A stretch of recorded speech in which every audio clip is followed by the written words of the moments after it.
এটা ছিল ব্যস্ত একটা রাস্তা, চারপাশে গাড়ি আর মানুষ, হর্নের শব্দে ভরা ছিল শহরটা। সেই ভিড়ে দাঁড়িয়েছিল এক তরুণী, সাধারণ পোশাক, চোখে শান্ত ভাব। হঠাৎ এক পুলিশ অফিসার রাগ নিয়ে তার দিকে এগিয়ে এলো, কোনো কারণ ছাড়াই রক্ষণাত্মকভাবে বলল, আপনি এখানে দাঁড়িয়ে আছেন কেন?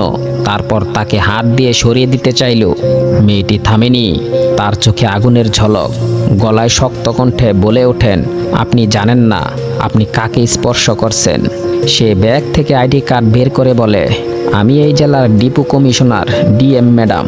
পুলিশ অফিসারের মুখ ফ্যাকাশে হয়ে যায়, সে আর কিছুই বলার সাহস পায় না। চারপাশে মানুষ মোবাইল বের করে ভিডিও করতে থাকে। ঘটনাটি মুহূর্তেই ছড়িয়ে পড়ে ন্যাশনাল মিডিয়ায়। ডিএম ম্যাডাম দৃঢ়কণ্ঠে বলে ওঠেন, নারীকে অবহেলা নয়, সম্মান করতে শিখুন।